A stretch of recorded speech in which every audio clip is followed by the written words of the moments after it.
भले फाइल में पैसा बच जाता होगा मेंटेनेंस का या क्या होता होगा हम नहीं जानते हैं। इसके बारे में भी पता लगाएंगे कि ऐसा तो नहीं है कि इसके मेंटेन के नाम पर कोई घोटाला हो गया। यदि पहले भी इसमें होमगार्ड का कार्यालय था, अग्नि विभाग का भी कार्यालय था, दूरदर्शन का भी कार्यालय रहा है, लेकिन ऐसा घंटी था कि जब घंटी इसका बजता था तो पूरे बेतिया में सुनाई देता था और घर बैठे लोग समझ जाते थे कि अभी टाइम कितना हो रहा है। कहा जाता है कि इसमें साल में एक बार चाबी पहले दिया जाता था, लेकिन देख रेख के अभाव में देख लीजिए सारा घड़ी चौपट हो गया, बंद हो गया, शीशा फीसा फूट गया।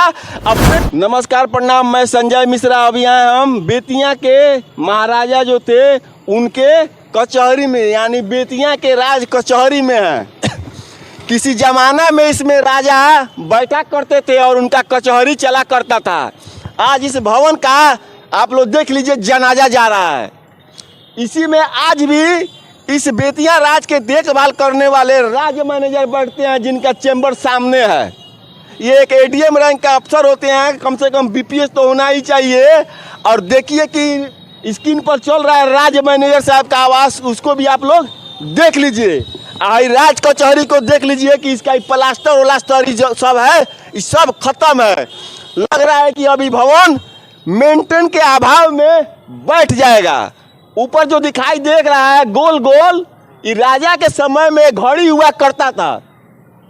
और ये घड़ी जब 1 बजता था तो 1 बार घंटी देता था, 1:30 बजता था तो 1 बार घंटी देता था, 2 बजता था तो 2 बार देता था। यानी जब भी आधा घंटा का आता था, 2:30 हो, 3:30 हो, 4:30 हो, 5:30 हो, 6:30 हो, 1-1 घंटी देता था। बाकी 1, 2, 3, 4, 5, 6 के समय उतना घंटी देता था। यानी 2 बजे 2 घंटी, 3 बजे 3 घंटी, 4 बजे 4 घंटी, 5 बजे 5 घंटी, इसी तरह 12 बजे 12 घंटी देता था। और ये घंटी जब बजता था तो ये लगभग बेतिया के सेंटर में है। और ऐसा घंटी था कि जब घंटी इसका बजता था तो पूरे बेतिया में सुनाई देता था और घर बैठे लोग समझ जाते थे कि अभी टाइम कितना हो रहा है। जिसके हाथ में घड़ी भी नहीं रहता था वो समझ जाता था। ये राजा के समय का बनाया हुआ घड़ी था।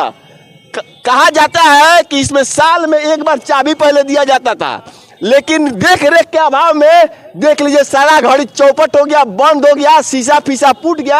अब पेंट पचरा आपके सामने दिखाई दे ही रहा है, तो चारों तरफ दिखा दीजिए।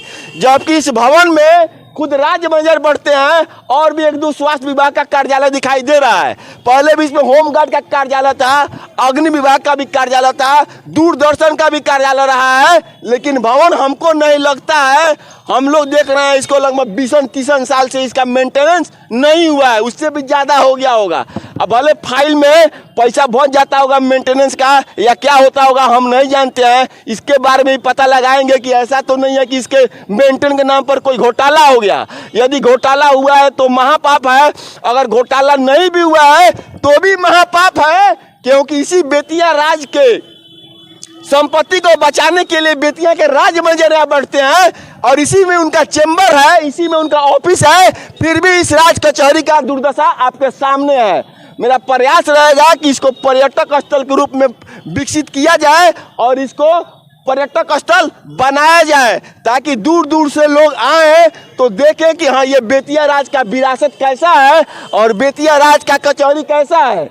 बेतिया राज एक ऐसा राज है कि इस राज का बहुत सारा जमीन है। इलाहाबाद में है, बनारस में है, कलकत्ता में है, पटना में है, इस जिला में है, गोपालगंज में है, छपरा में है, सिवान, बहुत जगह है।